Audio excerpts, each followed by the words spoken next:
Good afternoon, freedom fighters. So this episode of the IGTV is going to be based on trust.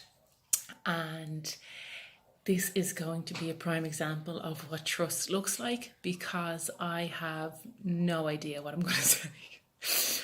I have overcomplicated and overthought this video. What do I want to get across?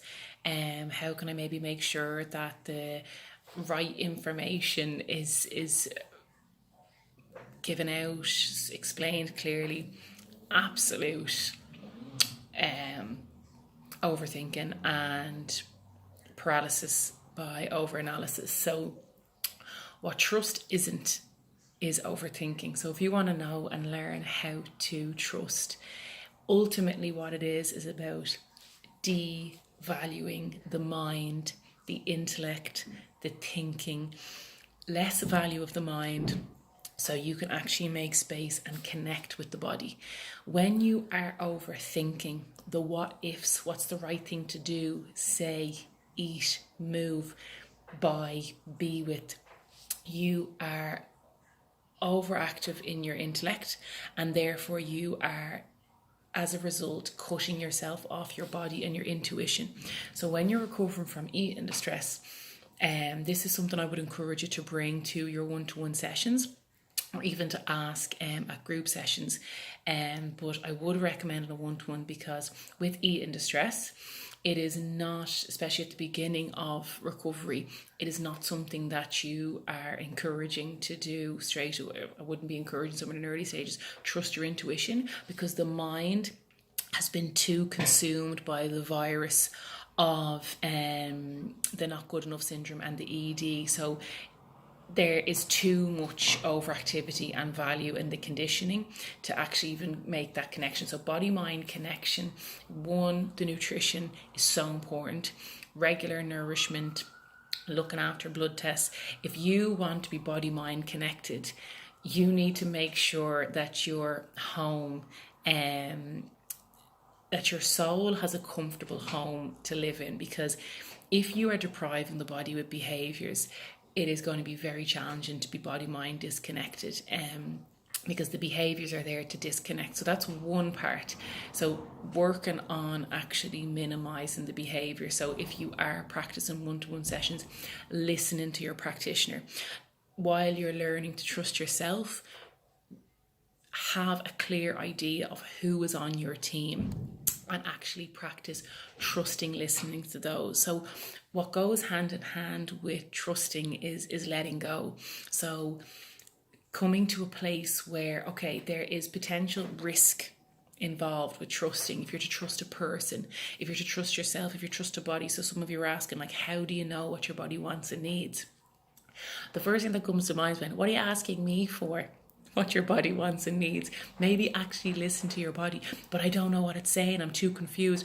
Well, maybe if we actually just used our mouth in the ratio that it was given to us, so the ears 2-to-1 ratio. We spend so much time talking, panicking, this negative narcissism, as if the mind is more intelligent than the body.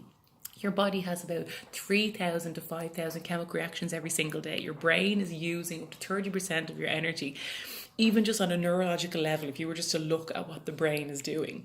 And yet we think thought is more intelligent. Your subconscious mind will literally believe whatever you tell it. So if there's been a lot of years of fears and conditioning, I wouldn't recommend thinking your mind is smarter than your body. So if you really ultimately want to know and trust what your body wants and needs, stop scaring yourself. Stop talking for a second and just listen to it. Maybe even ask it. And not like what you want. Come on, there's pressure. What would you like? What could I have here? Does your body even have a choice? Do you look at menus in a selective way? That's not going to help. That's conditioned freedom. Okay, that's making people.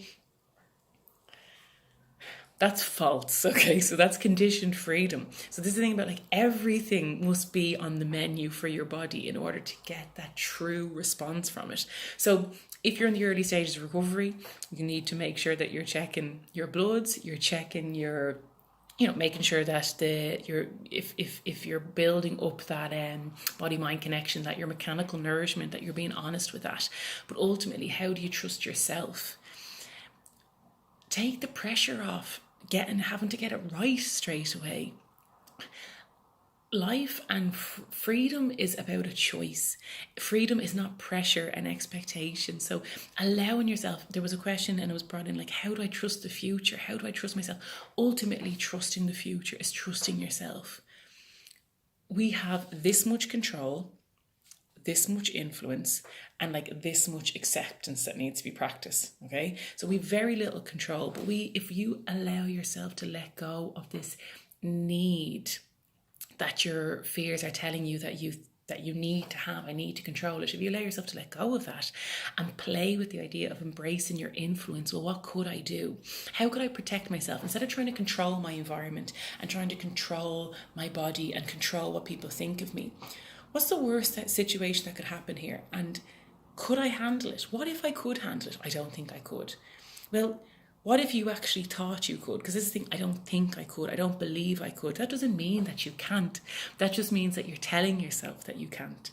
So as emotional beings, as human beings, we are incredibly resilient, and trying to avoid pain, discomfort, or getting it wrong is absolutely ruining us. Look at human beings. As someone who has spent most of her life trying to not look like an idiot and trying not to be judged, this ended up with over 15 years of destructive behaviours, which ended up with me blatantly telling the world, I cannot handle life. So as human beings, we look ridiculous trying not to look ridiculous. So if you're trying to not be judged or not have someone think something about you, or you want to come across smart, or you want to come across to be taken seriously or attractive or anything like that, trying to convince somebody of something gives us information that we're covering up a lie, and the lie is the belief system, that heavy belief.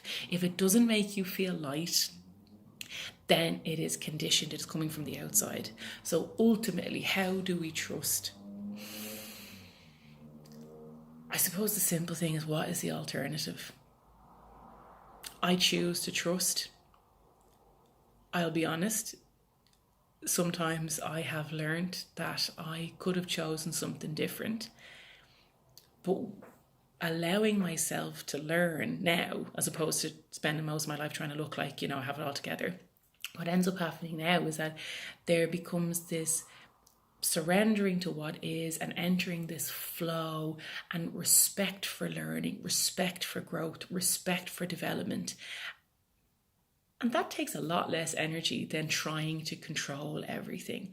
So I suppose, to put it simple, of like, what if today I allowed myself to let go of these self-limiting beliefs and just for today allowed myself to practice trust, come into the body more, breathing, stretching, moisturizing. Breathing's my personal favorite.